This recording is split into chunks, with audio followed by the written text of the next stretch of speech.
তিন রকমের ধর্মের লোক বেশি আছে, খ্রিস্টান, ইসলাম আর হিন্দু। 100 জন খ্রিস্টানকে যদি একই প্রশ্ন করে তোদের ভগবানকে, একবারই বলবে আমাদের ভগবান ঈসা মসীহ, যিশু খ্রাইস্ট। মুসলমানকে জিজ্ঞাসা করবে 3 থেকে 5 মানে মৃত্যুর আগে পর্যন্ত, যাকে এই তোদের ভগবানকে, একই উত্তর দেবে, ভাই আমাদের ভগবান হলো আল্লাহ। হিন্দুদেরকে যদি একই প্রশ্ন করা হয়, ভাই তোদের ভগবানকে, কনফিউজ। 100% হিন্দু 100% কনফিউজ, জানে না ভগবানকে। দ্বিতীয়ত, যদি তুমি মুসলমানকে জিজ্ঞাসা হয় তোরা মসজিদে কেন যাচ্ছিস, ওদের শেখানো হয় মসজিদে যেতে হবে নামাজ আদায় করার জন্য। সপ্তাহে ওরা 100% একদিন মসজিদে যাবেই। তুমি যদি খ্রিস্টানদের জিজ্ঞাসা করো তোমরা কেন কোথায় যাবে, কোথায় যাও না, আমাদেরকে একদিন তারা চার্চে যাবেই। কেন? ঈশ্বরে প্রার্থনা করার জন্য, ওদের শেখানো হয় জন্মের থেকে, এটা সংস্কার।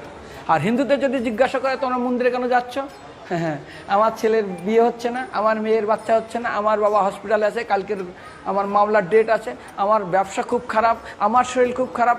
99.99 হিন্দু জানে না মন্দিরে কেন আসা উচিত, তাদের ভগবানকে মৃত্যুর পরে কোথায় যাবে। মুসলমানকে জিজ্ঞাসা করবে মৃত্যুর পর কোথায় যাবে, বলবে ভাই নামাজ রোজা যদি না করি দোজকে যাব, অর্থাৎ নরকে যাব।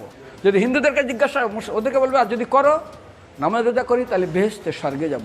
যদি খ্রিস্টানদেরকে জিজ্ঞাসা করো, এই তোমরা যদি আমরা ঈশ্বর আরাধনা করি হেল অর্থাৎ নরকে যাব।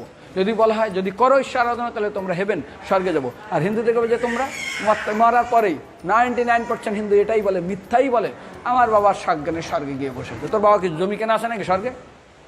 তোর বাবা জমি কেনা আছে যে তোর বাবা মরার পরে স্বর্গে গেছে, হোয়াটসঅ্যাপ করে দেখি এই যে অ্যাটাচ বাথরুম টয়লেট আমি একদম ভালোভাবে পৌঁছে গেছে, তোর বাবা স্বর্গে গেছে জানিস তুই?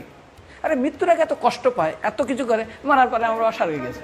আরে যখন পুলিশে কোনো কয়েদি কোনো অপরাধীকে ধরে 2-4টা ডান্ডা মারে, তারপর থানায় গিয়ে আরও ট্রিটমেন্ট করে, তারপরে কোর্টে বিচারে, তারপর জেল খাটে, মৃত্যুর আগে এত কষ্ট করে আমরা মারা যাই, মারা পরে আমার বাবা স্বর্গে গিয়ে বসে আছে, ওর বাবার জন্য জমি কেনা আছে না, এরকম বলা যাবে না। এই জন্য আমাদের শাস্ত্র বলে পরলোকগত, স্বর্গীয় বলে না।